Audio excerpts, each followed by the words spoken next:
Hello everyone, welcome to the LearnCart family. Download the LearnCart app for CA Inter and Foundation classes. Your one-step destination for all your inter and foundation classes need. Now let me take you to a tour of the app. जब आप app को open करेंगे तो ये है आपका app का interface. This is the home screen. As you can see, you can watch free videos as well. Click on the area where the arrow is showing and you can watch the free videos as well. This is the next part. अगर आपको products by करने हैं तो आप app के नीचे home screen के नीचे आपको टास्क बार दिखेगा जहां पर स्टोर का आपको ऑप्शन दिखेगा. And the next part is this option. This is the store front where you will find all the products and if you scroll up you will find some more products. Now अगर किसी specific product पर आप click करके उसकी जानकारी जानना चाहते हो तो उस स्पेसिफिक प्रोडक्ट पर आप क्लिक कीजिए and then you will find that product details out there. Preview for every product and every video is available. You can find details like what is the name of the product, what you are getting with it, what about notes and everything else. अब हर product के video का आपको एक demo भी मिलेगा. जैसे कि आप लोग को स्क्रीन पे दिख रहा है, स्क्रीन 1 पे आपको इस एरिया पर अगर आप क्लिक करोगे तो जैसे ही स्क्रीन 2 पे आपको दिखे कि वो वीडियोस आपको दिख जाएंगे एंड एवरी वीडियो का प्रीव्यू आपको अवेलेबल है. लाइक तो आपको वीडियो पहले आप डेमो देखेंगे और अगर आपको अच्छा लगता है तो ही आप बाय करेंगे. This is what it is. So hope you like it. Thank you once again. And yes, do not forget to download the LearnCart app for CA Inter and Foundation classes. So welcome everyone. Welcome to the next session on strategic management. कल हमने क्या क्या complete करा. हमने internal external analysis का portfolio analysis देखा, competitive landscape का study का हमने एग्जांपल देखा, हमने जियो का एग्जांपल आपके सामने लिया और देखा कि अगर आप जब किसी इंडस्ट्री में इन्वेस्टमेंट करना चाहते हैं बड़े पैमाने पर तो कैसे आपको इन्वेस्टमेंट के पहले एनालिसिस करना चाहिए कि मैं इस इंडस्ट्री में जाना चाहिए या नहीं जाना चाहिए. ये सारी बातें हमने कल के लेक्चर में देखी. Then we saw the concept of portfolio analysis. उसके बाद हमने स्ट्रेटेजिक बिजनेस यूनिट का एग्जांपल आपके सामने लिया जहाँ पर हमने आपको बताया कि कैसे स्ट्रेटेजिक बिजनेस यूनिट से आप अपने एक छोटे से बिजनेस के छोटे से पार्ट को आइडेंटिफाई करो और अगर उसमें वो 3 कैरेक्टरिस्टिक्स होते हैं तो it can become a new big business. Sir वो कैरेक्टरिस्टिक्स कौन से? तो बहुत सिंपल सी बात है. Separate special management, separate set of competitors and separate goals and objectives. जहाँ कहीं भी आपकी किसी बिजनेस के पार्ट को इसको ये 3 चीज़ें आपको मिलती है या ये कुछ अलग चीज़ है तो इसको सेपरेट करो and it can become a different big business. Example is e cart, example is Amazon web services, है ना, Amazon web services and so on. तो ये सारी चीज़ें बेटा हमने कल के लेक्चर में डिस्कस करी.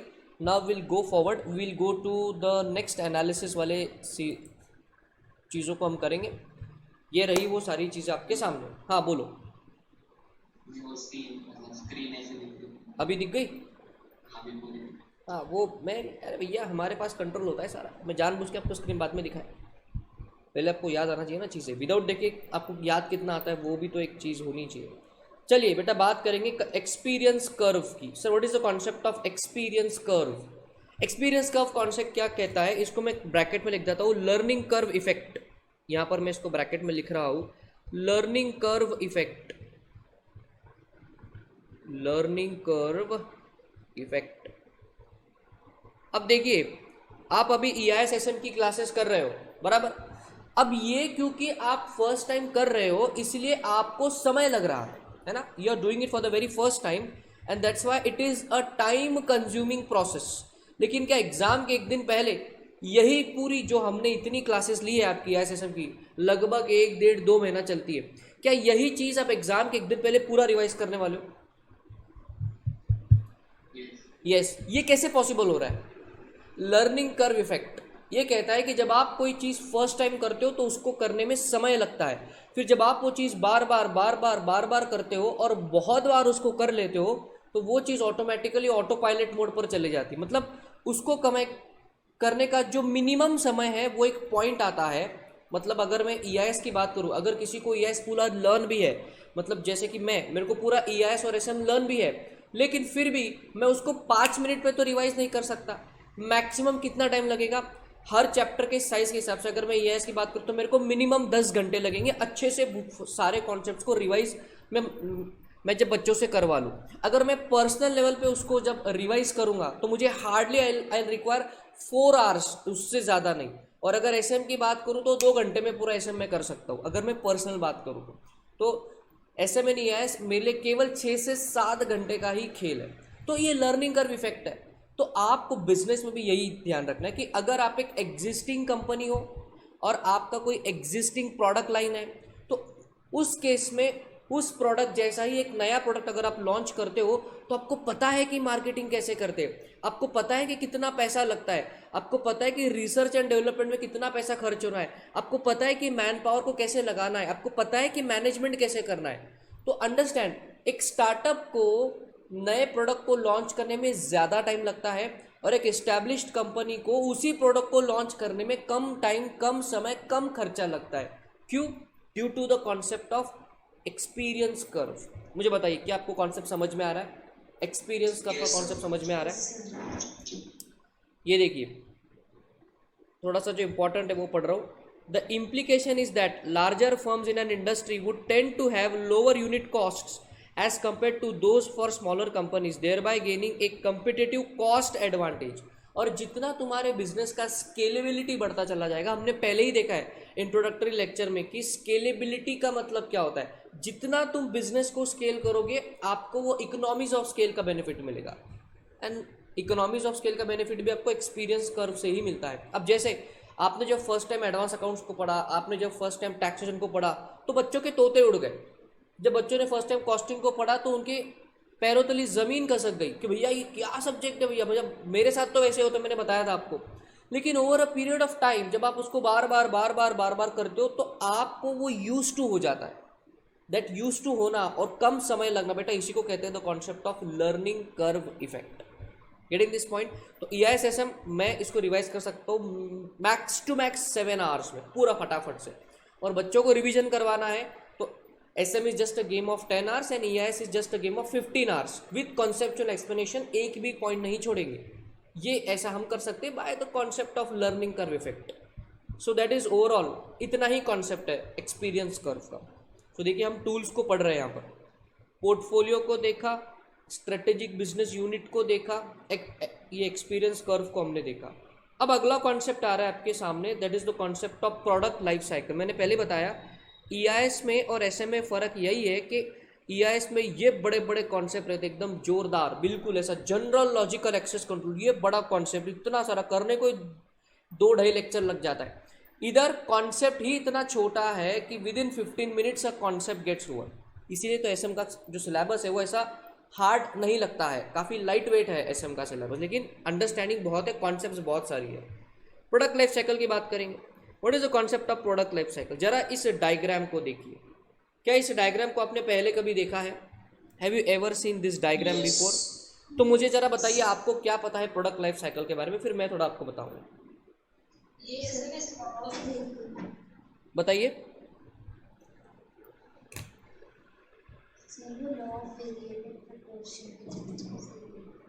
लॉ ऑफ वेरिएबल प्रोपोर्शन क्या कहता है ये लॉ?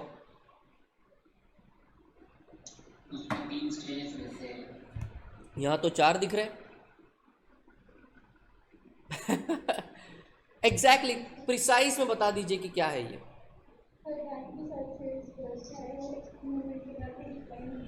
बेटा थोड़ा क्लियरली बोलोगे, हमें आवाज़ नहीं आई आपकी।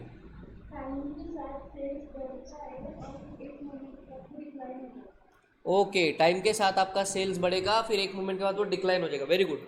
देखिए ये प्रोडक्ट लाइफ साइकिल हर कंपनी को एप्लीकेबल है, चाय के ठेले वाले से लेके एरोप्लेन, आपका ई-कॉमर्स, एम कॉमर्स, मैन्युफैक्चरिंग, सबको ये प्रोडक्ट लाइफ साइकिल एप्लीकेबल है। ये क्या कहता है कि कोई भी इंडस्ट्री हो और कोई भी प्रोडक्ट हो वो इसी टाइमलाइन से गुजरता है। आपके एक्स एक्सिस पर इन्होंने टाइमलाइन को लगा दिया है। I hope you understand what is an x axis. ये एक्स एक्सिस है बेटा और ये वाई एक्सिस है। ये बचपन की बातें हैं, ग्राफ ड्रॉ करते थे ना मैथमेटिक्स में, फाउंडेशन में भी कुछ ना कुछ किया ही होगा, और इकोनॉमिक्स में भी डिमांड कर, सप्लाई कर, वो भयानक बातें आपने सीखी होंगी। तो प्रोडक्ट लाइफ साइकिल क्या कहता है? एक्स एक्सिस पर हमने टाइम को लगा दिया बेटे, वाई एक्सिस पर हमने सेल्स को लगा दिया। वो कहता है कि आप अपने, अभी हमको पता है कि हर कंपनी की यही स्टेजेस होती है। 4 स्टेजेस में आपकी कंपनी की हिस्ट्री को डिवाइड किया गया है। एक है आपका इंट्रोडक्टरी स्टेज, एक है आपका ग्रोथ। ये वर्ड इधर से उधर नहीं होना चाहिए, गलत हो जाएगा, मार्क्स नहीं मिलेगा तेरे को यही टर्म्स यूज करना है, introduction, growth, maturity and decline. आप कुछ कंपनीज का एग्जांपल लेंगे और आपको समझ में आएगा कि प्रोडक्ट लाइफ साइकिल को क्यों समझना जरूरी है। अब इसको भाई ये आपकी कंपनी का एक मास्टर प्लान है कि इसके हिसाब से कंपनी का आपके प्रोडक्ट का लाइफ साइकिल होने वाला है। मतलब अगर मैं इस माउस की बात करूं, ये माउस है आईबॉल कंपनी का, है ना, तो ये माउस का जो प्रोडक्ट लाइफ साइकिल है वो इसी तरह होने वाला है। पहले जब आईबॉल का माउस आया था, या पहले जब जमाने में किसी कंपनी ने माउस को इंट्रोड्यूस किया होगा मार्केट में, तो इंट्रोडक्टरी स्टेज पे क्या होता है, आपकी सेल्स लोअर एंड पर होती है। जरा देखिए यहाँ पर सेल्स लोअर एंड पर होती है और ये आपका टाइम लिमिट है। उसके बाद जैसे जैसे टाइम आगे बढ़ता है, मार्केट में आपकी गुडविल बढ़ती है और आपका सेल्स राइजिंग ट्रेंड में स्टार्ट होता है। ग्रोथ स्टेज पर हर कंपनी ने प्रॉफिट के बारे में नहीं सोचना चाहिए। Introduction and growth stage are not meant to make profit. Growth and introduction stage are meant to go towards maturity stage. अभी भी कंपनी में बहुत ग्रोथ पोटेंशियल, हम कहते हैं ना यार इसमें बहुत ग्रोथ पोटेंशियल है यार, ये अपने रिसोर्सेज को यूज नहीं कर रहा, इतना पैसा पड़ा हुआ है फिर भी कुछ नहीं कर रहे। अगर मुकेश अंबानी कुछ ना करे, मैंने देखा है लोगों का एटीट्यूड कि हमको धंधे की जरूरत नहीं है, हमने बहुत कमा लिया है। कमा लिया है बेटा, मुकेश अंबानी ने भी बहुत कमा लिया, तो उसको क्या जरूरत है बिजनेस करने की। आज भी 15 घंटे वो काम करता है, क्यों कर रहा है, उसको तो जरूरत ही नहीं है। वो बैठ के भी खा ले तो उसकी 7 पुश्ते आराम से खा सकती है, लेकिन फिर भी काम तो करता है ना। तो ये एटीट्यूड गलत है कि हमने कमा लिया, भी हमको इससे कुछ नहीं हो रहा। अगर आप आपके कंपनी में इंट्रोडक्शन या ग्रोथ स्टेज पर कंपनी है, तो आपको कंटिन्यूसली काम करना पड़ेगा। अभी प्रॉफिट हमारी कोई प्राइमरी मोटिव नहीं है, हमारा प्राइमरी मोटिव है और सेल्स को बढ़ाना और कंपनी को ग्रो करना और स्केलेबिलिटी लेकर आना। ये ग्राफ आपका मिरर है आपके बिजनेस का कि आपको क्या करना चाहिए। देखिए एग्जाम्पल लेंगे, जब जियो फर्स्ट टाइम मार्केट में आया तब इंट्रोडक्टरी स्टेज पर था, तो उन्होंने बिल्कुल भी सेल्स के बारे में सोचा, उन्होंने प्रॉफिट का सोचा ही नहीं। अरे सोचा क्या, उन्होंने पूरा फ्री ही दे दिया। उसके बाद अभी एट प्रेजेंट जियो इंडिया में कौन से स्टेज पर है, यस ये स्टेज पर है। तो अभी भी उनको प्रॉफिट हो रहा है क्या लग रहा है आपको, इस जियो मेकिंग प्रॉफिट? नहीं, जितना इन्वेस्टमेंट वो कर चुके बेटा उतना उस पर रिटर्न नहीं आ रहा है। और क्योंकि उनके फंड्स खत्म हो रहे थे, इसलिए आपने रिसेंटली सुना होगा फेसबुक से इन्वेस्टमेंट आया, माइक्रोसॉफ्ट से आया, गूगल से आया, बड़ी थी टेक जायंट कंपनी से इन्होंने इन्वेस्टमेंट क्यों लिया, बिकॉज अंबानी जी खुद का पैसा कितना जलाएंगे ना, समझ रहे हो। स्टार्टअप के एक जियो एक स्टार्टअप की तरह है, तो फंडिंग रेस करके उन्होंने और अपना जो है वो जेबें भर ली है और अब 5G की तरफ वो आगे बढ़ रहे हैं। तो अगर आपकी कंपनी ग्रोथ इंट्रोडक्शन स्टेज पर है, इस ग्राफ से आपको ये समझना है कि this is not the time to make profit, this is time to build your business. इसलिए कोई भी स्टार्टअप देखिए, फ्लिपकार्ट आज भी इंट्रोडक्शन नहीं ग्रोथ स्टेज में, अभी भी वो मैच्योरिटी पर नहीं पहुंचा। Amazon इंडिया मतलब Amazon.in जो इंडियन यूनिट है, अभी भी वो ग्रोथ स्टेज में है, अभी भी ये प्रॉफिट में एक भी ई कॉमर्स कंपनी नहीं है। आप बोले सर 10 साल के ऊपर हो गए, इनको प्रॉफिट से कुछ लेना देना नहीं है क्या? बेटे अपनी सोच छोटी है, ये 25 साल का सोच के बैठे, ये सोच के बैठे कि 15 साल में हम इंडिया में नंबर 1 बनेंगे, 16वें साल से हम हमारा जो इबिटा है, इबिटा क्या होता है बेटा, earning before interest and tax, आप ये जानते हो नहीं जानते हो, फाइनेंशियल मैनेजमेंट में थोड़ा सा देखा होगा आपने, इबिटा देखा होगा। ये हमारा 16वें साल में पॉजिटिव होगा, फिर 17वें साल में धीरे धीरे करके प्रॉफिट बनाएंगे और 20 साल के बाद तोड़ प्रॉफिट करेंगे। कभी कभी प्रॉफिट को बाजू में रख के कंपटीशन को खत्म करना भी एक स्ट्रैटेजी होती है, समझ रहे हो। कभी कभी प्रॉफिट को साइड में रख के कंपटीशन को खत्म करना, ये भी एक स्ट्रैटेजी होती है। तो ग्रोथ और इंट्रोडक्शन इस बेटा आपको वही करना है। Let us talk about the maturity stage. Maturity stage पर बेटा वो कंपनी है कि जिनको बिजनेस में मिनिमम 25 से 30 साल हो चुके हैं और उनका प्रोडक्ट फेयरली मार्केट में काफ़ी ज़्यादा पॉपुलर है और अब वो ही डॉन बन चुके हैं अपने मार्केट के। और ऐसे ऐसे केसेस में कुछ ही कंपनीज इस स्टेज तक जाती है। जैसे सबसे बड़ी कंपनी जो इस स्टेज पर है उसका नाम है Microsoft. Microsoft operating system space में डॉन है। अरे भैया 95% मार्केट शेयर लेकर बैठे, वो 95% मार्केट शेयर। किसी कंपनी की औकात नहीं है उनके तक जाने की। क्या आपने कभी विंडोज़ के अलावा कोई दूसरा यूज़ किया, या पहला कंप्यूटर जरा आपने यूज़ किया वो विंडोज़ ही होगा, 100% मैं श्योर हूँ। यस, बस यही इनके सक्सेस का राज है। और इसीलिए देखो मैंने आपको बताया था कि माइक्रोसॉफ्ट क्यों आपको पायरेटेड विंडोज़ यूज़ करने देता है, बिकॉज माइक्रोसॉफ्ट को पता है India is a price sensitive country, लोगों को इधर फ्री की आदत है।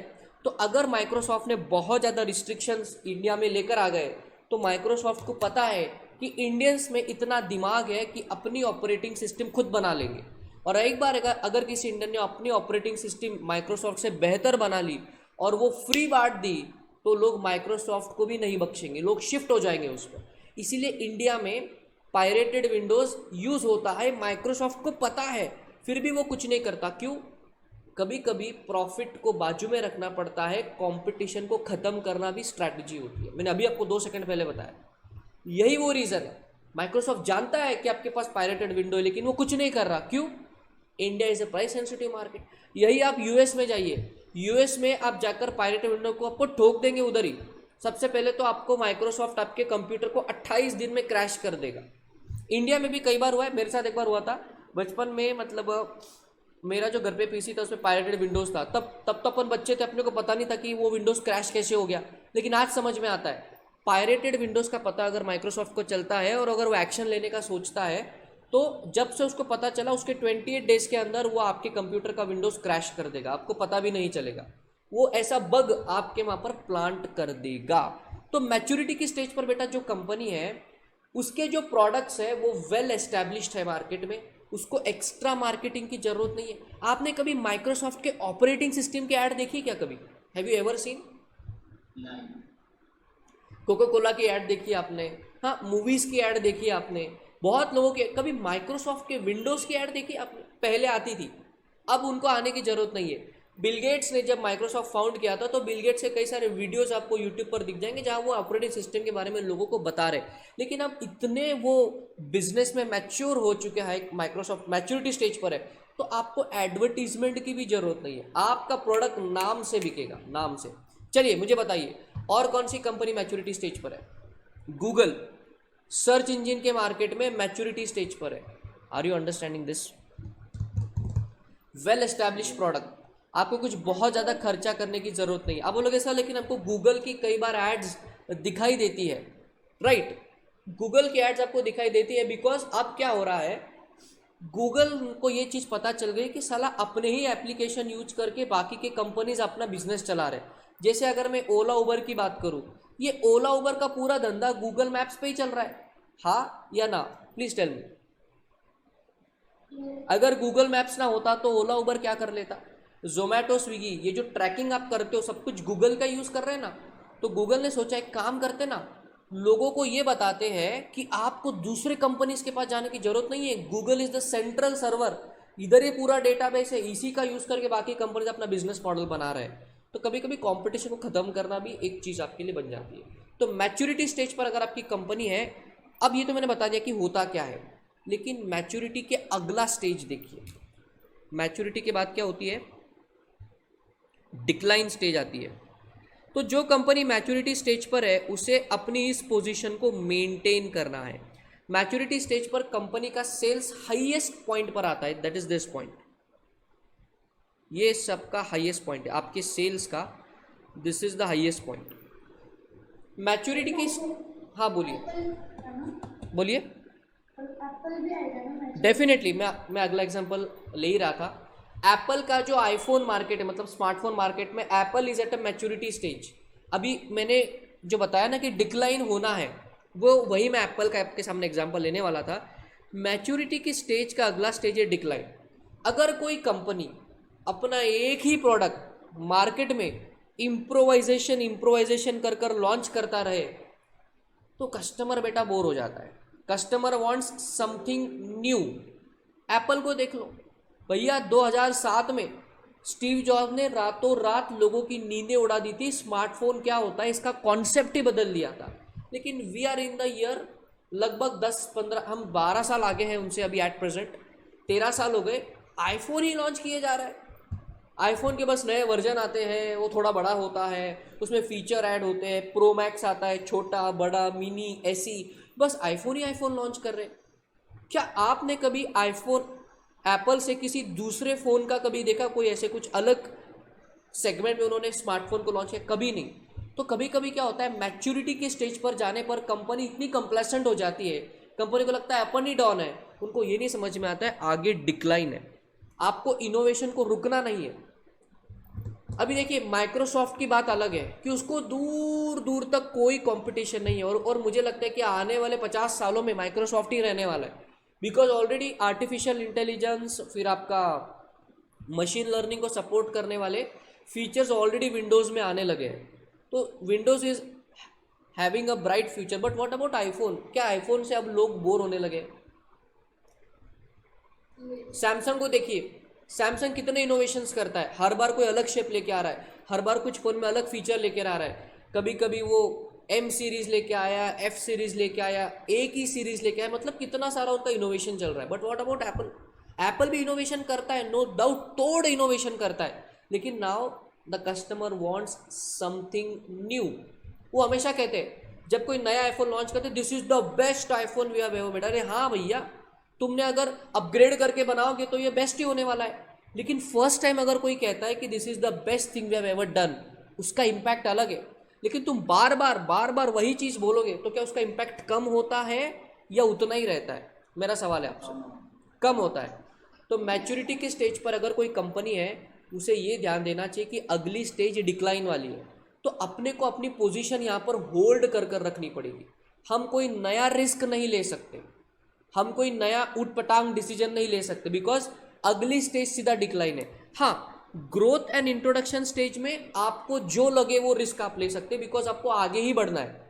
मैच्योरिटी की स्टेज पर आपको आगे नहीं बढ़ना है, आपको वहीं पर अपने अपने पैर जमा के रखने, बिकॉज अगला तो आपका फॉल का पीरियड है। समझ में आ गया? और डिक्लाइन स्टेज में क्या होगा? डिक्लाइन स्टेज में मतलब आपकी कंपनी को काफ़ी टाइम हो चुका है बिजनेस में, लेकिन आपके सेल्स अब गिरने लगे हैं। Now the people are not liking you any more. Are you understanding this? अभी ये किसी कंपनी का एक प्रोडक्ट लाइन हो सकता है, या पूरी कंपनी का भी चीज़ आपको यहाँ पर दिख सकता है। अब जैसे मारुति 800 जब पहले आया था, मारुति 800 के कुछ एड्स आप देखिए यूट्यूब पर, बहुत बढ़िया लगे, आपको लगे अरे ये कैसी ऐड बना रहे, मारुति 800 की ऐड BMW जैसी लग रही है। लेकिन उस जमाने में भैया मारुति 800 इंडियंस के लिए BMW ही था, कुछ नया था। लेकिन आज मारुति 800 मार्केट से वाइप ऑफ हो चुका है ना, वाइप ऑफ हो चुका है। पहले के ज़माने में रेडियो बड़े चलते थे, लोग दिन भर जो है वो रेडियो सुनते थे, लेकिन स्मार्टफोन ने सबकी वाट लगा दिया आज। So over a period of time things get wiped off from the market, और वो डिक्लाइन स्टेज के बाद मार्केट से गायब हो जाते हैं। Are you understanding this? So बेटा ये है आपका concept of product life cycle. जरा नीचे देखिए, stages of product life cycle, इसको थोड़ा सा रीड करेंगे और आगे बढ़ेंगे।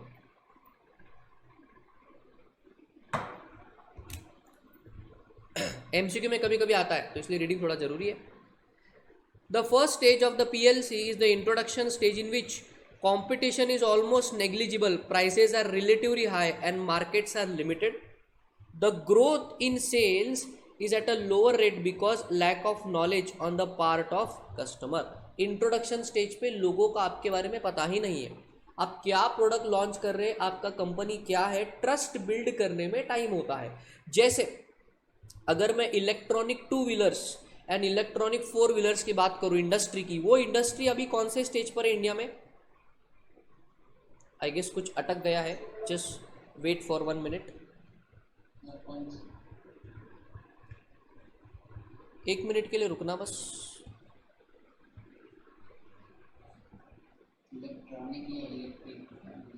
इलेक्ट्रिक नॉट इलेक्ट्रॉनिक, इलेक्ट्रिक मुझे कहना था।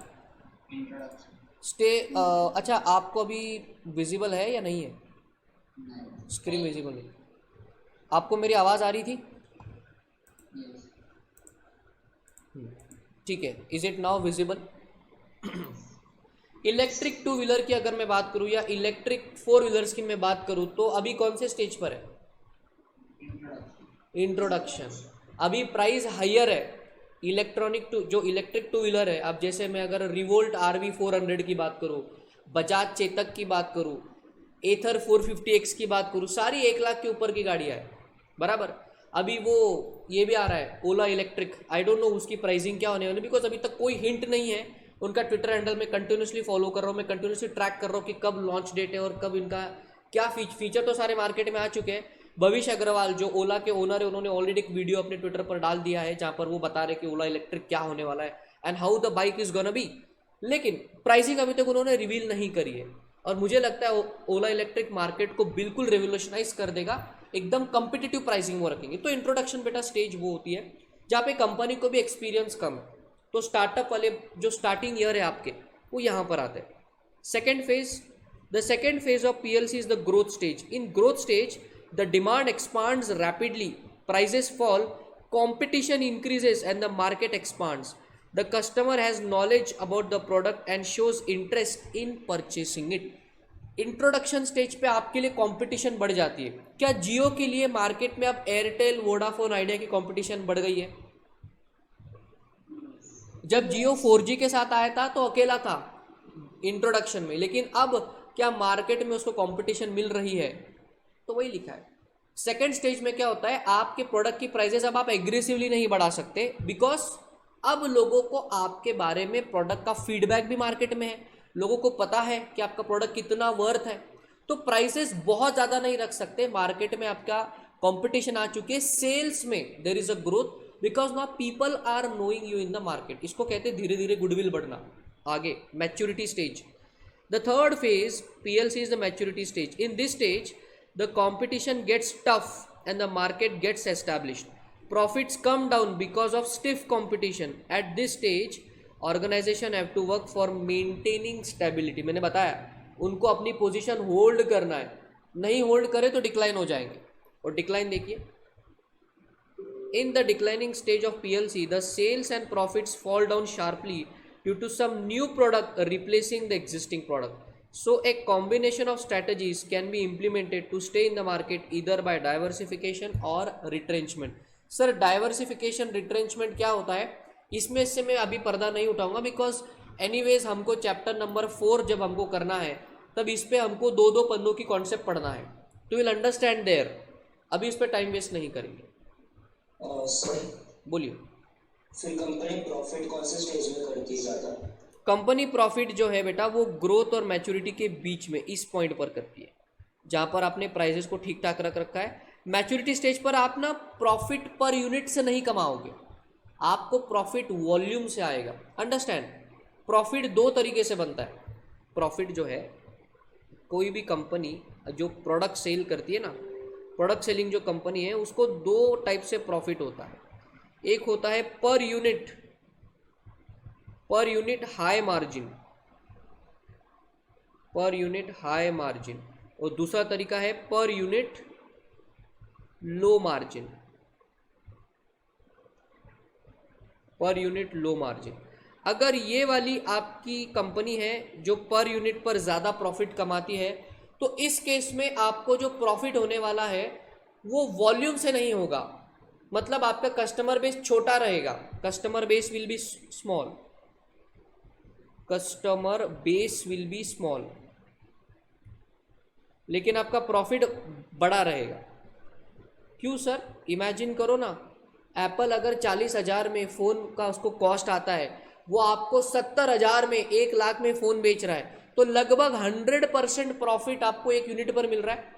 अगर आपने 100 लोगों को बेच दिया तो देखो आपको कितना पैसा मिल रहा है। 100 लोग इंटू अगर 40,000 के ऊपर 40,000 का प्रॉफिट, तो 40,000 इंटू 100 पीपल, कितना हो गया? ये बहुत पैसा बना लिया, 4 करोड़ रुपए। 100 लोगों को फोन बेच के 4 करोड़ बना लिया आपने। यहां क्या करेंगे? अगर आपकी ये वाली कंपनी है तो क्या करेंगे आप? यहां पर आप कस्टमर बेस को बढ़ाओगे तो तेरे को प्रॉफिट मिलेगा, वॉल्यूम में प्रॉफिट मिलेगा। Customer base should be more. समझ में आ रहा है आपको? अरे यस और नो?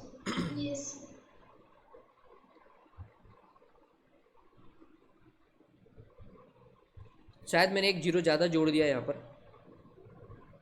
ऐसा मेरे को लग रहा है, कुछ गलती हो गई है यहाँ पर, भावनाओं में हम ज़्यादा बह गए। 40 लाख होता है और 4 करोड़ कह दिया। हाँ, customer base should be more, Xiaomi का एग्जांपल ले लो आप, रियलमी का एग्जांपल ले लो, इनको मार्जिन कितना मिलता है? ये हर फोन के पीछे ज़्यादा नहीं कमाते, they just make max to max 3,000 और 5,000 पर फोन, लेकिन उसके कस्टमर 100 नहीं, मिलियंस में कस्टमर होते हैं, मिलियंस में, समझ रहे हो? तो जब मिलियंस में कस्टमर है और पर कस्टमर 3-4-5 हज़ार का ही प्रॉफिट है, तो तेरे को प्रॉफिटेबिलिटी मिलेगा। तो बेसिकली ये स्ट्रैटेजी जो है कौन फॉलो करता है? ये वाली स्ट्रैटेजी प्राइस सेंसिटिव मार्केट में काम करती है, और ये वाली स्ट्रैटेजी प्राइस इनसेंसिटिव मार्केट में काम करती है। इंडिया कौन सा मार्केट है? कौन सा मार्केट है? प्राइस सेंसिटिव, मतलब सेकंड वाली स्ट्रैटेजी कभी भी इंडिया में बेटर है।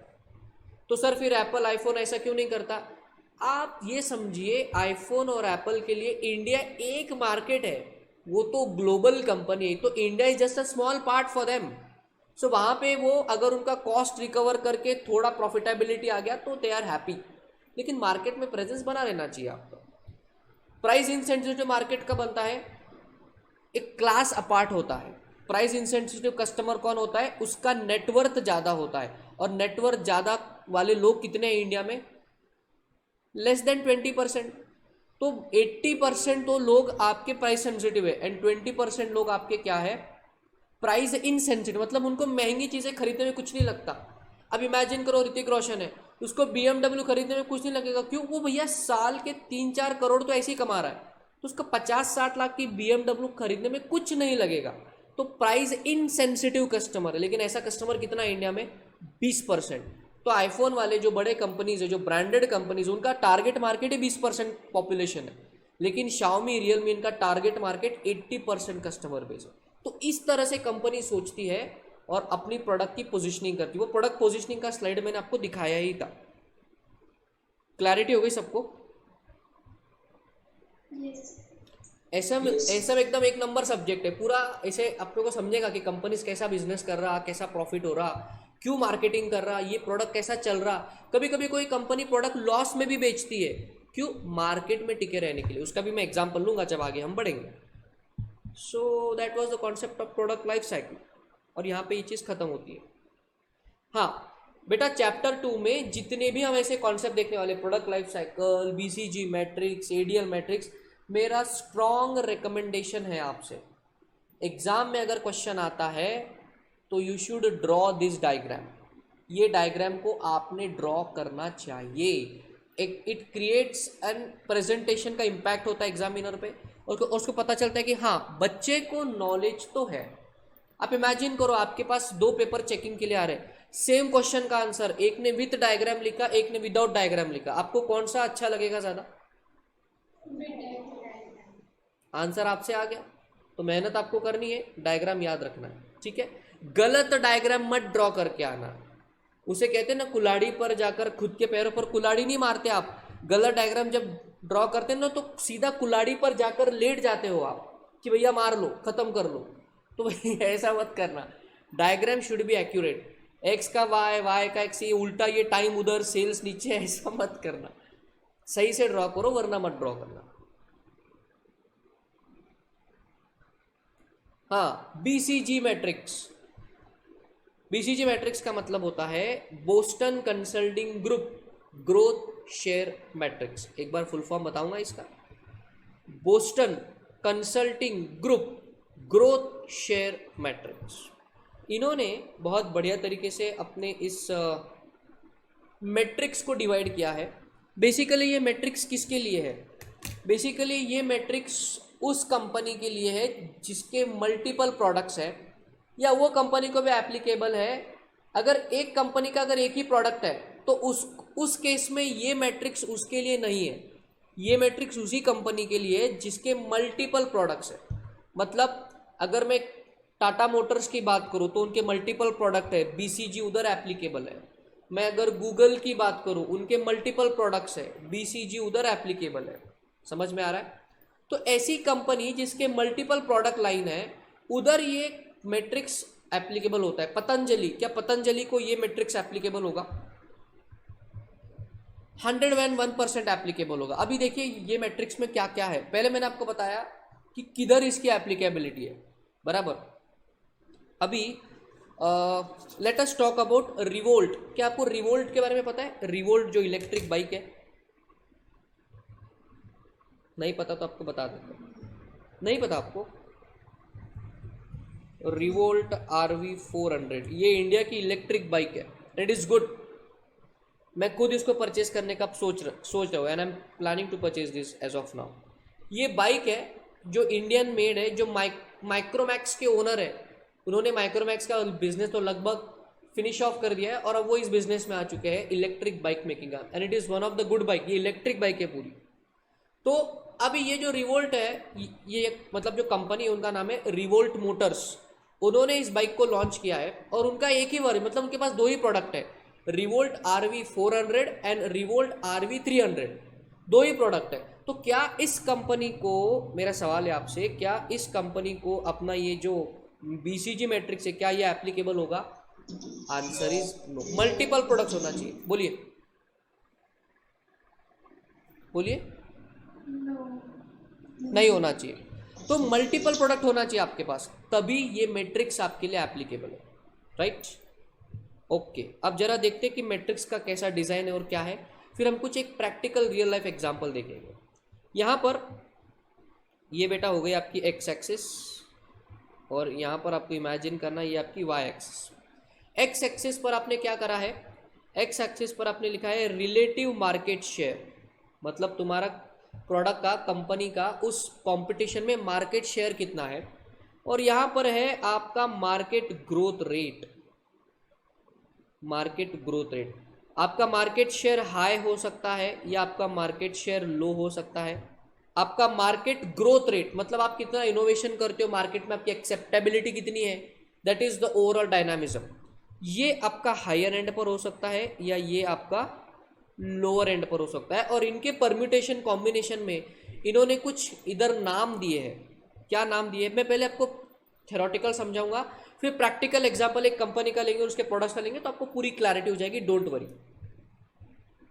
फिर उन्होंने कुछ एब्स्ट्रैक्ट नेम्स के यूज़ कराए। वो कहते हैं कि अगर आपका मार्केट ग्रोथ रेट भी बहुत अच्छा है और आपका मार्केट भी शेयर भी बहुत अच्छा है आपके प्रोडक्ट का, तो वो प्रोडक्ट आपके कंपनी का स्टार प्रोडक्ट है।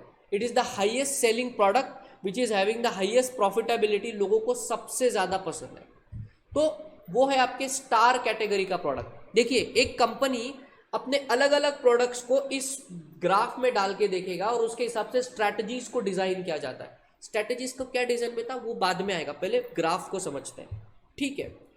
ऐसा प्रोडक्ट जिसमें आप इनोवेशन बहुत करते हैं, उसमें R&D में बहुत खर्चा है, फीचर्स बहुत बढ़िया है ना, मार्केट उसको लेके काफी क्यूरियस भी है, तो आपका मार्केट ग्रोथ रेट बहुत हायर एंड पर है, लेकिन फिर भी आपके प्रोडक्ट का मार्केट शेयर बढ़ नहीं रहा। मतलब आप चाहे जितना उसमें इनोवेशन लेके आओ, चाहे जितनी मार्केटिंग करो, innovation, marketing, dynamism higher end पर है, लेकिन आपका मार्केट शेयर लोअर एंड पर है, तो आपका प्रोडक्ट जो है बेटा उसको हम बोलेंगे क्वेश्चन मार्क। मतलब कंपनी को सोचना चाहिए, क्या मैं इस प्रोडक्ट के साथ कंटिन्यू करूं या इसको बंद कर दूं? इसमें तो केवल पैसे जल रहे हैं हमारे, कुछ मिल नहीं रहा हमको। इतना इनोवेशन हम कर रहे हैं, इतनी जान लगा दे रहे, इतनी मार्केटिंग कर रहे, लेकिन फिर भी मार्केट शेयर तो लोअर एंड पर है।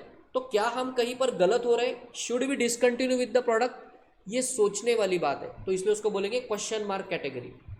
अगला देखिए, अगला है आपका मार्केट शेयर बहुत बड़ा है, that is market share is on a higher end, लेकिन आपका market growth rate lower end पर है।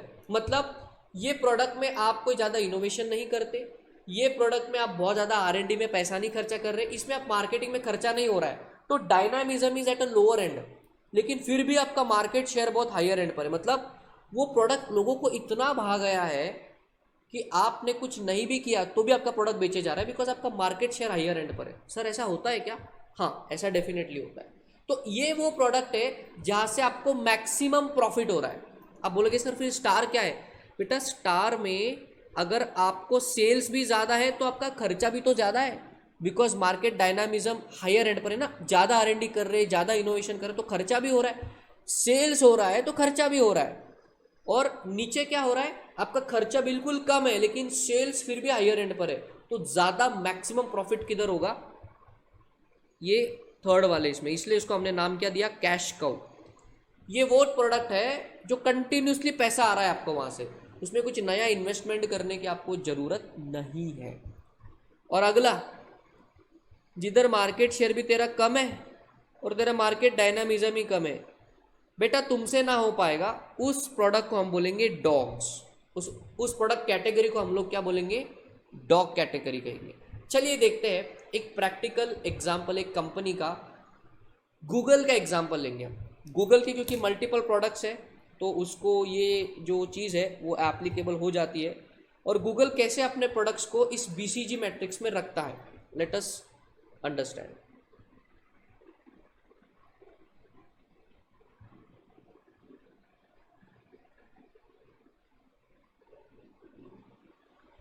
सो भैया ये है आपका बीसीजी मैट्रिक्स, हमने बढ़िया से आपके सामने बना दिया है। रिलेटिव मार्केट शेयर आपके एक्स एक्सिस पर आ गया, उधर नीचे मार्केट ग्रोथ रेट। आप सभी को प्रॉपर तरीके से पीपीटी दिख रहा है? Yes sir. हाँ, जो हाई एंड है हमने उसको क्या करा है, ग्रीन कलर में कर दिया है, और जो लो है मतलब जो बुरी चीज़ है उसको रेड में रखा है। तो चलिए जी इसको देखेंगे। और ये कुछ इस हिसाब से प्रोडक्ट कैटेगरीज है। अगर आपका मार्केट शेयर हाई है, आपको एक कॉम्बिनेशन याद रखना है, मार्केट शेयर भी हाई है, मार्केट ग्रोथ रेट भी हाई है, तो तेरा स्टार प्रोडक्ट है। मार्केट शेयर बहुत ज़्यादा है लेकिन मार्केट ग्रोथ रेट कम है, मतलब तू खर्चा कम कर रहा है लेकिन तेरा सेल्स बहुत ज़्यादा है तो तेरे को प्रॉफिट हो रहा है, उसको बोलेंगे कैश काउ। तू बहुत इनोवेशन कर रहा है, बहुत मेहनत कर रहा है, बहुत मार्केटिंग कर रहा है, मार्केट डायनामिज्म हायर एंड पर है, लेकिन फिर भी मार्केट शेयर लो है, तो तुमने सोचना चाहिए कि क्या हम कुछ गलत तो नहीं कर रहे, उसको बोलेंगे हम क्वेश्चन मार्क। और डॉग, मार्केट ग्रोथ रेट भी लो और तुम्हारा मार्केट शेयर भी लो, तो भैया इसको घर ले जाओ, ये प्रोडक्ट को बिल्कुल बंद करो, ये कंपनी का पैसा वेस्ट हो रहा है इधर। देखो कैसे होता है। अभी देखिए गूगल के ये 4 प्रोडक्ट, नीचे आपको शायद थोड़ा सा वो नीचे कट हो गया, एक आपको यूट्यूब का सिंबल दिख रहा है, एक यहाँ पर आपको गूगल ड्राइव दिख रहा है, नीचे गूगल का लोगो आपको दिख रहा है, वो है गूगल का सर्च इंजन प्रोडक्ट, और उसके बगल में वहाँ पर आपको पिंक कलर में ऑर्कुट लिखा दिख रहा है, ऑर्कुट। हाँ, वो शायद स्क्रीन में थोड़ा नीचे कट गया, लेकिन वो जो पिंक कलर में बेटा वो गूगल का सोशल मीडिया प्लेटफॉर्म था ऑर्कुट। गूगल का जो सर्च इंजन है वो गूगल का खुद का लोगो है, ये आपके यूट्यूब का लोगो है, और ये गूगल ड्राइव का लोगो है। ये चारों गूगल के ही प्रोडक्ट है। अब इसको बीसीजी मैट्रिक्स में कैसे फिट करेंगे, नाउ लेट अस अंडरस्टैंड। इनको पहले गायब करेंगे। अब अगर मैं यूट्यूब की बात करूं, यूट्यूब की, क्या यूट्यूब का वीडियो स्ट्रीमिंग बिजनेस में सबसे बड़ा मार्केट शेयर है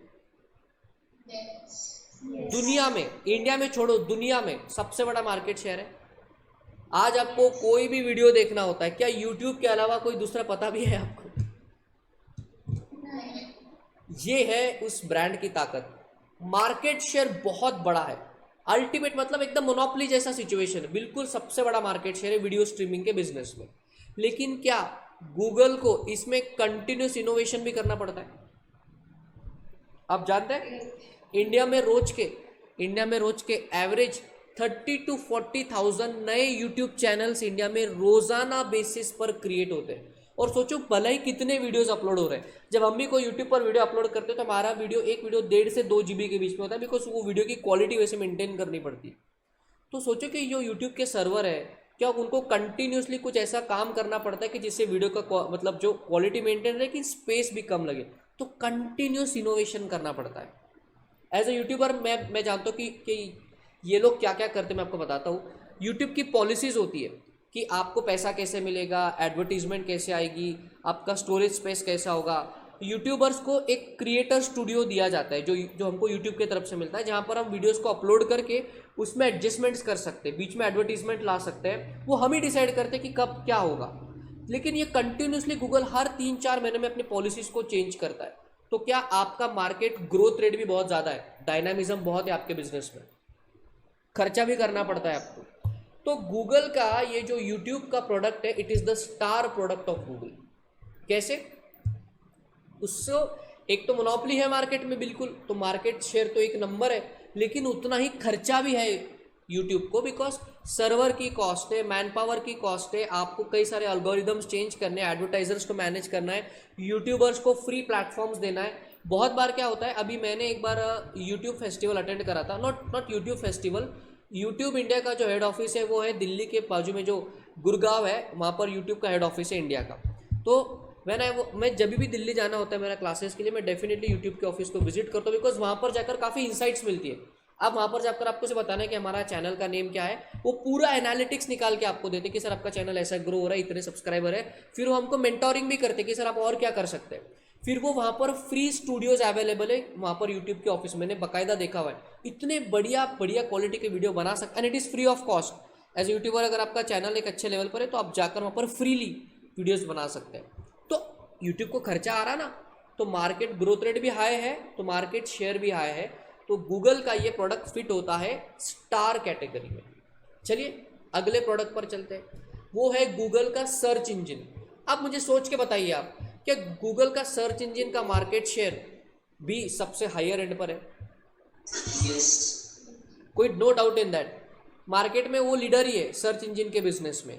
लेकिन क्या गूगल को कुछ अलग करना पड़ता है सर्च इंजन के लिए? क्योंकि वो तो एक स्टैग्नेंट बिजनेस है, उन्होंने उसको सेट कर दिया है।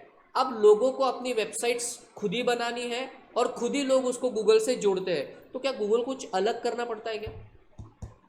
नो। कुछ अलग आपने कभी देखा कि गूगल में कुछ अलग, सर्च इंजन में कुछ तो नया इनोवेशन हो, ऐसा कुछ, ऐसे कभी न्यूज़ सुनी आपने? हाँ, आपने ये सुना होगा क्योंकि गूगल रोबोटिक्स पे काम कर रहा, गूगल ने कोई गूगल ग्लास बना लिया, लेकिन कभी सर्च इंजन में कोई इनोवेशन की बात सुनी आपने? नहीं। तो market growth rate is at a lower point, लेकिन गूगल को सबसे ज़्यादा पैसा उसके सर्च इंजन के बिजनेस से ही मिलता है। इसलिए गूगल का जो सर्च इंजन है वो उसके कैश काउ कैटेगरी में है। कैश काउ है, दूध देने वाली गाय है ये गूगल का सर्च इंजन का बिजनेस, उसको पैसा उधर से ही बन रहा है, सबसे ज़्यादा पैसा उसको इधर से ही मिलता है, खर्चा कम मार्केट शेयर ज़्यादा, ये उसका कैश काउ प्रोडक्ट है। चलिए अब और बात करेंगे, let us talk about Google drive. Google drive की बात करेंगे। क्या गूगल ड्राइव के बारे में आप जानते हो? यस। क्या बात कर रहे हैं सर, ये तो आपने ही पढ़ाया है, क्लाउड कंप्यूटिंग सर्विस है गूगल ड्राइव, क्या बात कर रहे हैं आप? ठीक है, क्या गूगल ड्राइव का मार्केट शेयर सबसे बड़ा है क्लाउड बिजनेस में? नहीं। नंबर 1 कंपनी तो AWS है। नंबर 2 कंपनी कौन है? माइक्रोसॉफ्ट का वन ड्राइव, उसके बाद ड्रॉपबॉक्स आता है, उसके बाद आई गेस एक माई स्पेस करके कंपनी वो है, और उसके बाद गूगल ड्राइव का नंबर लग रहा है। तो क्या आपका मार्केट शेयर लोअर एंड पर है एज कंपेयर टू अदर्स? मतलब as compare to other products और बाकी के जो मार्केट में है, क्या आपका मार्केट शेयर लोअर एंड पर है? बिल्कुल। क्या गूगल ड्राइव में गूगल को कंटिन्यूसली इनोवेशन भी करना पड़ता है? डेफिनेटली करना पड़ता है। लोग इतने सारे जो वीडियोस अपलोड करते हैं, लोग फोटोज डाल रहे हैं, अपने फाइल्स वहाँ पर रखते हैं, तो स्टोरेज स्पेस तो गूगल को लगता ही है। और क्योंकि उनका मार्केट शेयर लो है तो उसको बढ़ाने के लिए मार्केटिंग करना पड़ेगा, आपको इनोवेशन करना पड़ेगा ताकि लोग आपके प्रोडक्ट को पसंद करें। तो क्या गूगल का मार्केट का ग्रोथ रेट जो है वो हायर एंड पर है as far as Google drive is concern? Answer is yes. लेकिन फिर भी गूगल ड्राइव का शेयर मार्केट में उतना नहीं है, तो Google drive becomes a question mark product for Google. तो गूगल का मैनेजमेंट सोचता है यार क्या करे, ये प्रोडक्ट को डिसकंटिन्यू करें क्या? एक काम करते हैं, इस क्वार्टर में इसमें इन्वेस्टमेंट करेंगे और and let us do some more investment and let us try some new things. तो अभी भी आप इसको छोड़ नहीं रहे हो, अभी भी आप इसको छोड़ नहीं रहे हो, तो बहुत ज़्यादा ध्यान भी नहीं दे रहे हो, बीच में अटक गए हो आप। तो गूगल का ये जो प्रोडक्ट है that is under the question mark category. Now let us talk about Orkut. Orkut अभी इस दुनिया में है क्या? जरा देखना गूगल पर जाकर, ऑर्कुट आपको दिखता है क्या? शांत हो गया। गूगल को ऑर्कुट दुनिया में है ही नहीं। क्यों? फेसबुक ने इतना पछाड़ के मारा है उसको भैया। कोई ऑर्कुट, कोई, मेरा भी खुद का अकाउंट रह चुका है ऑर्कुट पे। हम पहले ऑर्कुट यूज़ कर रहे थे, फिर जब फेसबुक इंडिया में पॉपुलर हो तो अपन भी फेसबुक पर शिफ्ट हो गए, फिर ऑर्कुट को बाद में मैंने कभी पलट के देखा ही नहीं। तो ये वो प्रोडक्ट है गूगल का जिसका मार्केट शेयर भी बहुत लोअर एंड पर है और उसका मार्केट ग्रोथ भी बहुत लोअर एंड पर है, एंड इसलिए ये आपके डॉग कैटेगरी में है। तो देखिए एक कंपनी कैसे अपने प्रोडक्ट को BCG मैट्रिक्स के हिसाब से देख सकता है। Are you understanding this example? Yes. अभी खत्म नहीं हुआ, जस्ट 5 मोर मिनट्स। मुझे बताइए, अब हमको समझ गया कि इस पे हमको कैसे प्रोडक्ट्स को लगाना है। ठीक है, अंडरस्टूड, हमको पता चल गया स्टार कौन है, डॉग कौन है, कैश काउ कौन है और आपका क्वेश्चन मार्क कौन है। अभी आगे क्या स्ट्रैटेजी तो बताओ सर। ये तो आपने प्रोडक्ट को यहाँ पर लगा दिया, ये रंगोली भर दी हमने, अब इसका यूज़ क्या है? What is the use of this? ये मेन पॉइंट है कि अब आपको पता है कि आपका प्रोडक्ट कौन से क्वाड्रेंट में है। अब आपको उसके हिसाब से स्ट्रैटेजी लगानी है। तो अब आपके जो बीसीजी मैट्रिक्स है बेटा, उसमें 4 तरीके की स्ट्रैटेजी है। एक है आपका बिल्ड की स्ट्रैटेजी, मतलब नाम है स्ट्रैटेजी का, build, hold, harvest and divest. फिर से रिपीट करूंगा, build, hold, harvest and divest. इसका क्या मतलब है, कैसी होती है, अब इधर प्रैक्टिकली आप देखोगे। बिल्ड का मतलब है अभी भी इसमें बहुत पोटेंशियल है, इसमें और पैसा लगाओ, इसको और मार्केट में लेकर जाओ, इसमें मार्केट की, इसकी एक्सेप्टेबिलिटी भी इस प्रोडक्ट की बहुत अच्छी है और हम खर्चा भी बहुत कर रहे हैं, मतलब ये प्रोडक्ट में बहुत पोटेंशियल है। तो उधर आपको बिल्ड की स्ट्रैटेजी लगानी पड़ेगी। तो जो आपके स्टार प्रोडक्ट होते हैं वहां पर आप बिल्ड की स्ट्रैटेजी लगाते हो। क्या आपको बिल्ड वर्ड दिख रहा है वहां पर? Yes. तो बिल्ड का मतलब है अब गूगल और खर्चा करेगा यूट्यूब पे, और उसके इस खर्चे की वजह से यूट्यूब की मार्केट में एक्सेप्टेबिलिटी भी है, तो मार्केट शेयर बढ़ता जाएगा, बढ़ता जाएगा, बढ़ता जाएगा, मोनोपोलिस्टिक मार्केट क्रिएट करोगे आप। तो बिल्ड स्ट्रैटेजी मतलब आप प्रॉफिट के बारे में मत सोचिए, अभी कंपनी में ग्रोथ पोटेंशियल है। बिल्ड की स्ट्रैटेजी तब यूज की जाती है जब आपका प्रोडक्ट अभी भी कौन से स्टेज पर है, ग्रोथ स्टेज पर है। ग्रोथ स्टेज पर है ना, तो प्रॉफिट का सोचना ही नहीं है, पैसा खर्चा करते जाओ, मार्केट शेयर बढ़ाते जाओ, पैसा खर्चा करते जाओ, मार्केट शेयर बढ़ाते जाओ। तो स्टार प्रोडक्ट को हमेशा आपको बिल्ड कैटेगरी में रखना है, बिल्ड की स्ट्रैटेजी यूज करेंगे। अगला, गूगल का जो सर्च इंजन का बिजनेस है, उसमें गूगल को कुछ अलग खर्चा करने की जरूरत है क्या? नहीं, क्योंकि ये कैश काउ है, इसका मार्केट शेयर बहुत बड़ा है, गूगल को कुछ ज़्यादा खर्चा नहीं भी किया तो भी मस्त पैसा बनता है उसमें। तो अपन जैसे है वैसे रहेंगे, जैसा अपना जिंदगी चल रहा है, जैसा गूगल का मार्केट शेयर चल रहा है उसको वैसे ही मेंटेन करेंगे। उसको बोलेंगे हम बेटा होल्ड की strategy. You hold your position, there is no need to do anything. तो गूगल का जो बेटा सर्च इंजन है वो मैच्योरिटी स्टेज पर है। मैच्योरिटी स्टेज में हमने अभी प्रोडक्ट लाइफ साइकिल में क्या देखा, you have to hold your position. तो गूगल वही कर रहा है, बस पोजीशन को मेंटेन किए जा रहा है। क्योंकि इससे ज्यादा आप सर्च इंजन में क्या कर लोगे मुझे बताओ? What else you can do in a search engine? Nothing more. Highest innovation कर चुके आप, तो बस आप एवरेस्ट के ऊपर चढ़ चुके हो, आप वहां पर बैठकर मजे ले लो, वही कर रहे हैं, होल्ड की strategy. Question mark, question mark मतलब गूगल ड्राइव की बात हो रही है। गूगल ड्राइव में क्या करना चाहिए, गूगल को सोचना चाहिए क्या मैं इतना खर्चा करूं क्या, या मैं क्या इसको प्रोडक्ट को बंद करूं, क्या क्या करूं मैं। इसलिए उस स्ट्रेटेजी का नाम है बेटा हार्वेस्ट। हार्वेस्ट का ये मतलब है पानी जैसा पैसा मत बहाओ, सोच सोच के पैसा खर्च करो। स्टार कैटेगरी में पानी जैसा पैसा बहेगा तो तेरा मार्केट शेयर भी बढ़ेगा, बिकॉज प्रोडक्ट बहुत बढ़िया है। गूगल ड्राइव में तू पानी जैसा पैसा बहा ले, तेरी टंकी खाली हो जाएगी, उधर मार्केट शेयर बढ़ नहीं रहा तेरा। तो हार्वेस्ट मतलब सोच सोच के पैसा खर्चा करना है, बहुत ज़्यादा रिस्क टेकिंग नहीं कर सकते आप। और उसके बाद जो लास्ट कैटेगरी, लास्ट, अच्छा लास्ट की जो स्ट्रेटेजी होगी वो क्या होगी, टेक्निकल वर्ड तो मैं बता ही दूंगा, लेकिन आपके हिसाब से क्या स्ट्रेटेजी होनी चाहिए?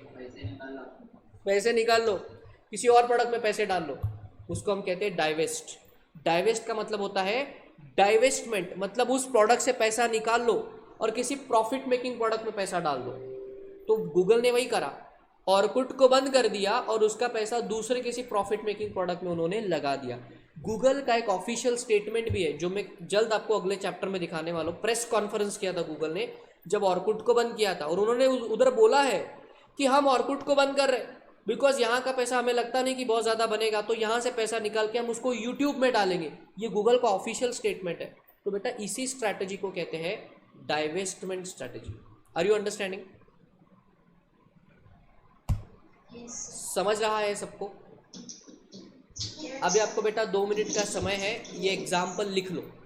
अभी सिर्फ स्क्रीन आएगी आपके सामने, write down this example.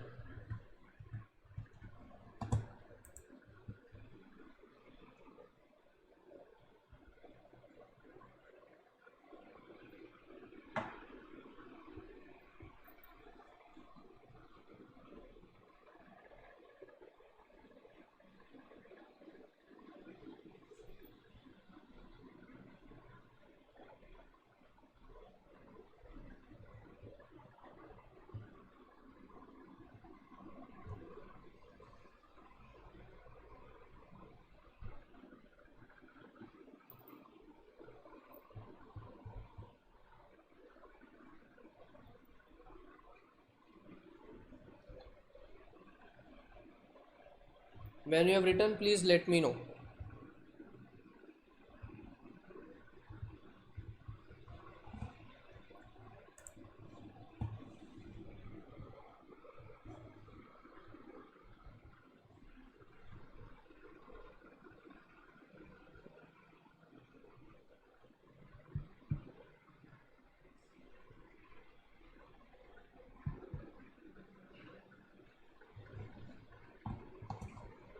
Some people have finished.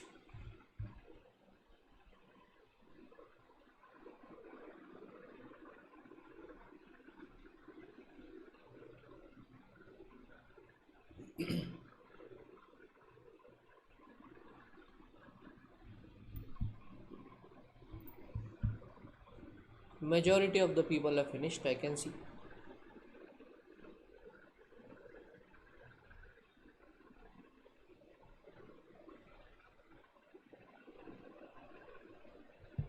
Sir हाँ, यहाँ पे जो हम सर्च इंजन बोल रहे गूगल क्रोम रहेगा ना?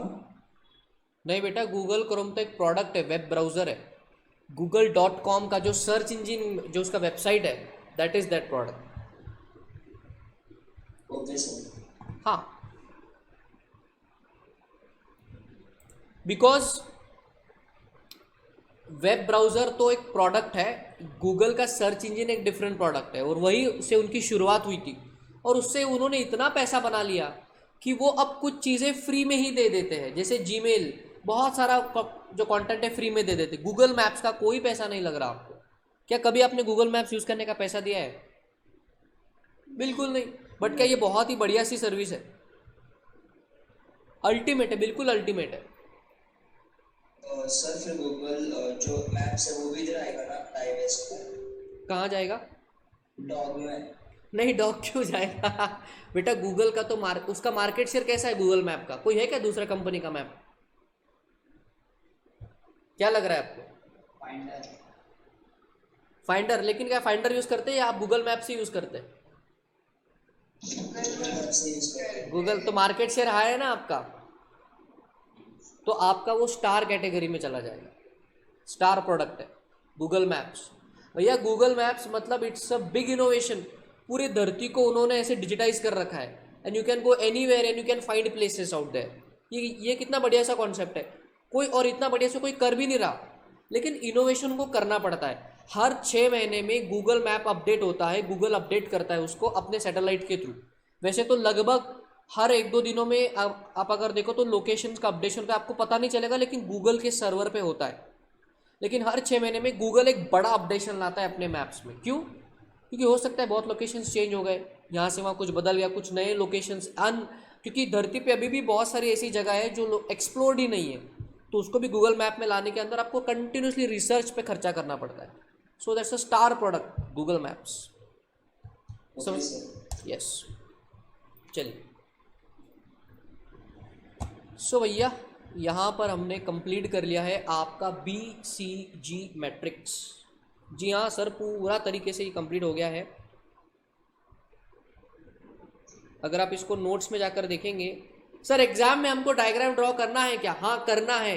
ये कुत्ते बिल्ली ड्रॉ करने की जरूरत नहीं है, उधर अपना आर्टिस्टिक मत दिखाना, नाम लिख देना केवल, dogs, question mark, star, cash cow, है ना। ये डायग्राम ड्रॉ करने के पीछे ना जाना, नहीं तो उधर बैठ गए बिल्कुल ऐसे पेन से, ओ भैया इतना टाइम नहीं है पेपर में, नाम लिख के आ जाना। लेकिन एक्स एक्सिस वाई एक्सिस में गड़बड़ी नहीं करना। सर अगर ये ऊपर नीचे हो गए तो, अगर हमने एक्स एक्सिस पर मार्केट शेयर लिख दिया और वाई एक्सिस पर कुछ और मतलब एक्स एक्सिस पर मार्केट ग्रोथ रेट लिख दिया और वाई एक्सिस पर मार्केट शेयर लिख दिया, ठीक है, लेकिन तुमको फिर पोजीशंस बदलनी पड़ेंगी। समझ में आ रहा है? तो इतना दिमाग को क्यों आपको झंझट करना है, इसी डायग्राम को याद करके ड्रॉ करना है, simple. Why to do that? तो बेटा देखो, सारे की जो भी हमने आपसे बातें करी वो पूरी थियोरेटिकल फॉर्म में यहाँ पर दी हुई है, और स्ट्रैटेजीज भी नीचे दी हुई है। देखिए, build, hold, harvest and divest. क्या BCG मैट्रिक्स तुम्हारे दिमाग में बैठ गया? Yes sir. चलिए, तो टाइम हो रहा है भैया ब्रेक का, टाइम हो रहा है मनोरंजन का। बताइए आज किसकी चांस है? बढ़िया सा है ना नाम, ब्रह्मा, बिल्कुल ऐसे है ना, वाकई में वैसे ही रूप हो जाता है ना आप लोग का ब्रह्मा जी का। यस। चलो अभी नॉमिनेट करेंगे, अभी बिल्कुल अच्छे तरीके से नॉमिनेट करेंगे और फिर आगे बढ़ेंगे। बताइए किसको नॉमिनेट करें हम।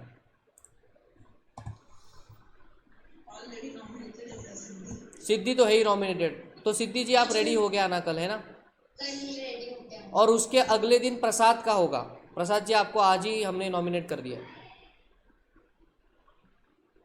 प्रसाद किधर है? प्रसाद सुन लो, सिद्धि कल है, तुम परसों हो, ठीक है? चलो जी, let's get back to work. So that was all about the concept of the BCG matrix. अभी BCG मैट्रिक्स तो पढ़ लिया, अभी क्या करेंगे सर? अरे रुको रुको जरा, कहाँ जा रहे हो? यहाँ आ जाओ, इधर आओ। अंसॉफ भाई, अंसारी भाई के पास जाएंगे। अंसारी मियाँ क्या बोल रहे? उन्होंने बहुत कुछ बोल रहे, जरा देखते क्या बोल रहे। अंसारी मियाँ कह रहे कि हमारा मैट्रिक्स भी देख लो। ठीक है, आपका मैट्रिक्स देख लेंगे। अंसारी का जो मैट्रिक्स है वो क्या कहता है? Ansoff product growth share matrix. अब इधर नाम में आपको ना कंफ्यूजन हो सकता है। Ansoff product growth share matrix और BCG का नाम क्या है? इधर भी ग्रोथ शेयर मैट्रिक्स है, लेकिन कई बार इंस्टीट्यूट खेलता है आपके साथ। ये आपको देगा right a short note on growth share matrix, तो साला कौन सा लिखे? BCG का ग्रोथ शेयर मैट्रिक्स लिखे या एनसॉफ का लिखे? क्या लग रहा है आपको? The answer is BCG, because Ansoff में ऐसा हमारा एक्सपीरियंस कहता है कि जब उनको एनसॉफ का पूछना है ना तो वो क्लियर कट एनसॉफ लिखता है, और जब केवल ग्रोथ शेयर मैट्रिक्स ऐसा आता है तो by default it is which matrix? BCG matrix. इस चीज को याद रखना, फालतू में मार्क्स नहीं जाना चाहिए। एग्जाम में क्वेश्चन आता है right a short note on growth share matrix. So growth share matrix is जो नॉर्मल, अगर आगे पीछे कुछ नहीं लिखा तो it is by default BCG। कभी कभी ऐसा लिखे वो right a short note on product growth share matrix. नया वर्ड आ गया, प्रोडक्ट ग्रोथ शेयर मैट्रिक्स। तो प्रोडक्ट ग्रोथ शेयर मैट्रिक्स किसका है? एनसॉफ वाला। ये थोड़ा सा ग्रे एरिया है, यहाँ पर आपके साथ कुछ भी हो सकता है। तो क्या होता है कि कभी कभी हम इतना फास्ट पेपर को रीड कर लेते हैं कि हम समझ नहीं पाते ये BCG पूछ रहे कि एनसॉफ पूछ रहे। ये बड़ा बारीक सा डिफरेंस है। BCG में केवल ग्रोथ शेयर मैट्रिक्स है और एनसॉफ में प्रोडक्ट ग्रोथ शेयर मैट्रिक्स है। फर्क समझ में आ रहा है आपको टाइटल में? और ऐसे ही टाइटल जिधर कंफ्यूजन है उधर इंस्टीट्यूट ऐसे भर भर के क्वेश्चन पूछता है। तो ये दोनों ही जो मैट्रिक्स है बड़े इंपॉर्टेंट है। इधर भी डायग्राम ड्रॉ करना आपको से एक्सपेक्टेशन है, ड्रॉ करना ही चाहिए। चलिए अभी अंसॉफ भाई क्या बोल रहे हैं, अंसारी भाई जी क्या, मियाँ जान क्या बोल रहे हैं? उन्होंने इधर एक्स एक्सिस पे क्या किया जरा देखिए इसको, X axis and Y axis. X axis पर उन्होंने बोला कंपनी के प्रोडक्ट लाइन को डिवाइड किया, कंपनी के कुछ एग्जिस्टिंग प्रोडक्ट्स और कंपनी के कुछ न्यू प्रोडक्ट्स। और वाई एक्सिस पर मतलब ये जो एक्स एक्सिस है ये प्रोडक्ट में डिवाइडेड है, और ये जो वाई एक्सिस है बेटा ये मार्केट में डिवाइडेड है। मार्केट, एग्जिस्टिंग मार्केट्स, और इधर बात करेंगे न्यू मार्केट्स की। तो वाई एक्सिस पर मार्केट्स को डिवाइड किया और एक्स एक्सिस पर प्रोडक्ट को डिवाइड किया। Existing products, new products, existing market, new market. अभी यहाँ पर अंसारी भाई का ये जो ग्रोथ शेयर मैट्रिक्स है इसका मेन इंटेंशन क्या है? How to increase sales. ये जो मैट्रिक्स है इसका मेन आउटकम मतलब मेन स्ट्रैटेजी क्या है हमारी, इंटेंशन क्या है? How to increase sales. हम कैसे हमारे सेल को इंक्रीज करें इन स्ट्रैटेजीज का यूज करके। अल्टीमेटली तो अपने को धंधा करना ही है, सेल तो बढ़ाना पड़ेगा, तो कैसे बढ़ाएंगे? चलिए ये जो बेका आपके सामने ये जो दिख रहा है ना, कुछ नेम्स देख लीजिए आप। मार्केट डेवलपमेंट, इधर लिखा है प्रोडक्ट डेवलपमेंट, यहाँ पे लिखा है मार्केट पेनिट्रेशन, और यहाँ पर लिखा हुआ है डाइवर्सिफिकेशन। ये चारों की चारों बेटा स्ट्रैटेजीज का नाम है। परम्यूटेशन कॉम्बिनेशन, जिस भी कॉम्बिनेशन में आप बैठोगे उस हिसाब से वो स्ट्रैटेजी आपको यूज करनी है, तो आपको ज़्यादा सेल्स करते आएगा। हमारा मेन इंटेंशन क्या है? इस मैट्रिक्स को यूज करके स्ट्रैटेजीज, ये चार स्ट्रैटेजीज को यूज करके सेल्स को इंक्रीज करना। अब मैं आपको बताऊंगा प्रैक्टिकली 4 कंपनीज का एग्जांपल, 4 स्ट्रैटेजीज, 4 कंपनी, उनके अलग अलग प्रोडक्ट्स, और कैसे वो इसी स्ट्रैटेजी का यूज करके अपने प्रोडक्ट की सेल को बढ़ा रहे हैं। मेरा सवाल है आपसे, क्या आपको बेसिक मतलब समझ में आ रहा है एनसॉफ ग्रोथ शेयर मैट्रिक्स का? Yes sir. बेसिक्स समझ में आ रहा है ना? मतलब क्या है ये, क्यों है ये, इसमें कैसे कैसे क्या क्या टर्म्स इस्तेमाल हुआ है। एक्स एक्सिस को हमने प्रोडक्ट में डिवाइड किया, existing product, new product. Y axis को हमने मार्केट में डिवाइड करा, एग्जिस्टिंग मार्केट, न्यू मार्केट। और चार तरीके की strategy, market penetration, product development, market development, diversification. ये बेटा ओवरव्यू है। अभी अपन एक्चुअल अंदर चलेंगे कि ये स्ट्रेटजी क्या कहती है।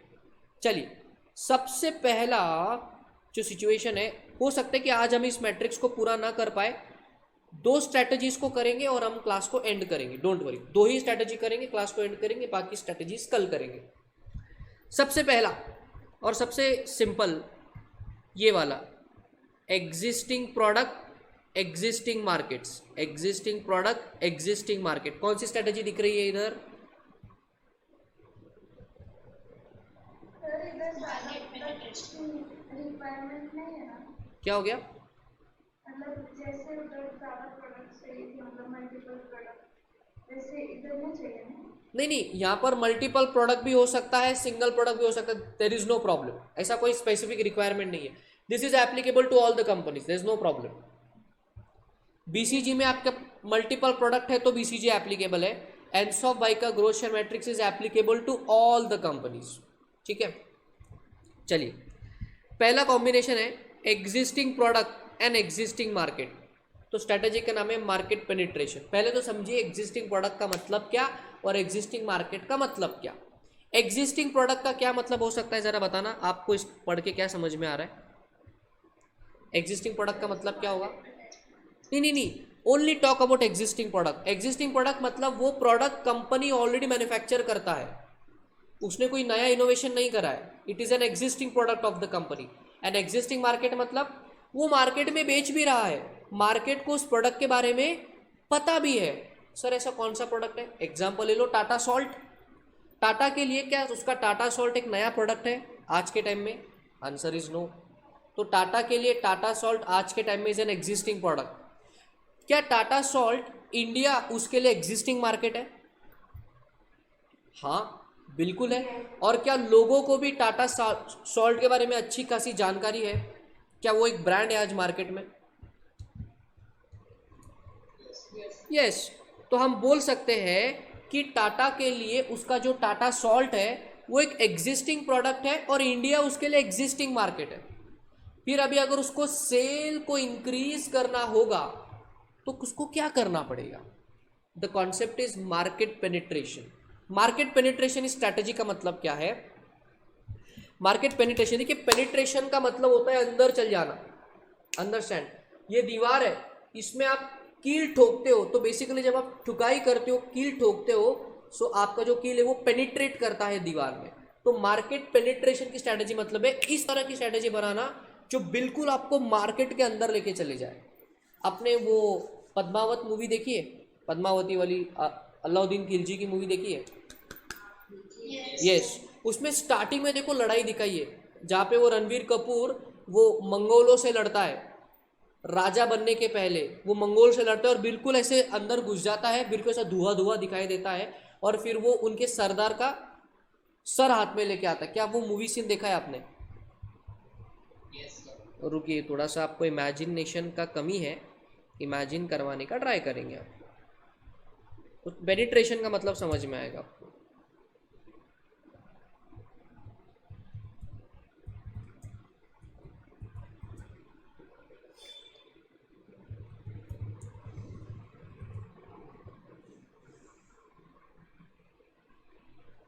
शायद यही है।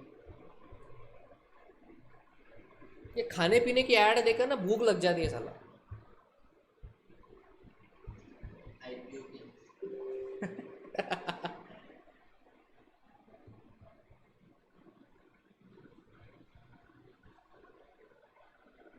जरा इसको देखिए यहाँ पर, अरे अरे अरे अरे अरे, ये नहीं ये नहीं यार, ये नहीं ये नहीं ये नहीं ये नहीं।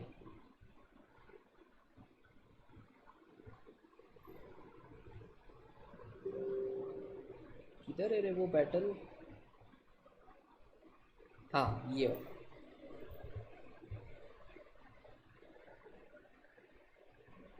ये अलाउद्दीन खिलजी उनके दिल्ली सल्तनत में आकर वो राज करते हैं, फिर उनके वो मंगोल से उनको खतरा होता है, तो उसको पूछता है कि भैया कौन जाएगा, तो अलाउद्दीन खिलजी बोलता है कि खिलजियों के खातिर तो खुदा से भी बढ़ जाएगा अलाउद्दीन, वो डायलॉग मारता है, फिर वो मंगोलों से लड़ने जा रहा है। पेनिट्रेशन का मतलब क्या होता है ज़रा देखना है यहाँ पर।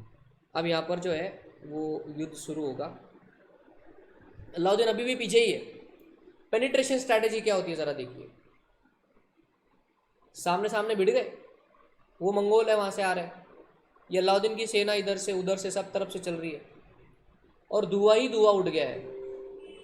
अरे वो सब्सक्राइब, हाँ अलाउद्दीन पीछे। अभी अलाउद्दीन पेनिट्रेशन की स्ट्रैटेजी यूज करेगा, देखो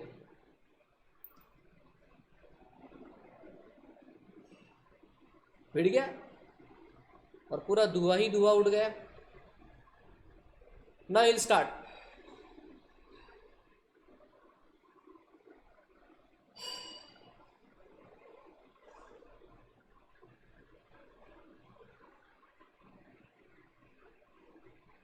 He started off.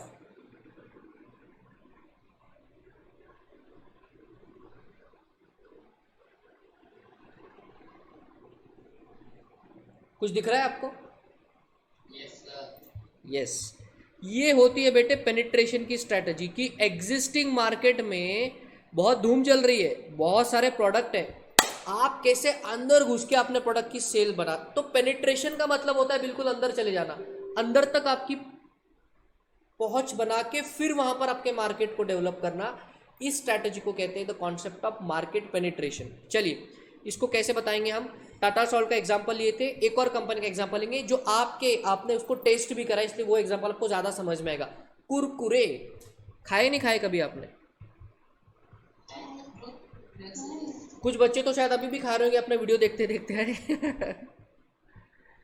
कुरकुरे, तो कुरकुरे का एग्जांपल लेंगे। क्या कुरकुरे इस कंपनी के लिए, उसका ये जो कुरकुरे का प्रोडक्ट है, क्या वो एक एग्जिस्टिंग प्रोडक्ट है? बिल्कुल हाँ। क्या इंडिया उसके लिए एग्जिस्टिंग मार्केट है? यस।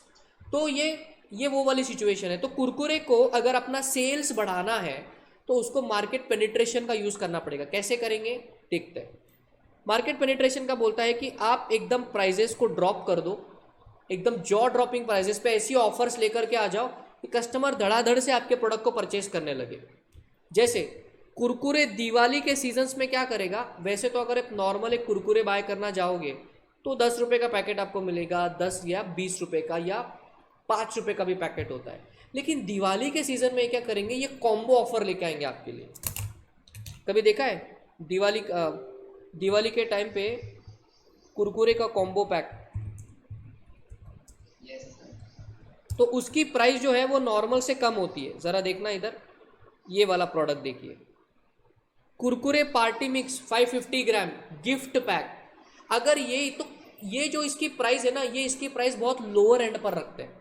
मतलब अगर इसमें जितने भी कुरकुरे के फ्लेवर्स आपको मिल रहे हैं, अगर आप इसको इंडिविजुअली बाय करोगे तो आपको ज़्यादा कॉस्ट आएगी, लेकिन ये अगर आप इसको बाय करोगे तो आपको कम कॉस्ट आएगी, ऐसा कस्टमर को लगता है। तो वो क्या करेगा, बिल्कुल जाके दिवाली के टाइम पर इसी गिफ्ट पैक को लेकर आएगा। ये देखने में भी अच्छा लगता है और आपको लगता है यार अगर मैं इसको इंडिविजुअली बाय करूं तो मेरे को हो सकता है कि 160-170 रुपये लग जाए, लेकिन ये प्रोडक्ट मुझे 150 रुपये में मिल रहा है, मतलब मेरी 20 रुपये की सेविंग हो रही है। कस्टमर बिल्कुल बौखला जाता है और पागलों की तरह प्रोडक्ट को परचेज कर लेता है। इसको कहते हैं मार्केट पेनिट्रेशन। एग्जिस्टिंग मार्केट में अपने एग्जिस्टिंग प्रोडक्ट की सेल्स को कैसे बढ़ाना, that is the strategy of market penetration. क्या आपको एग्जांपल समझ में आ रहा है? Yes. एक और एग्जांपल देखिए, कैडबरी सेलिब्रेशन पैक।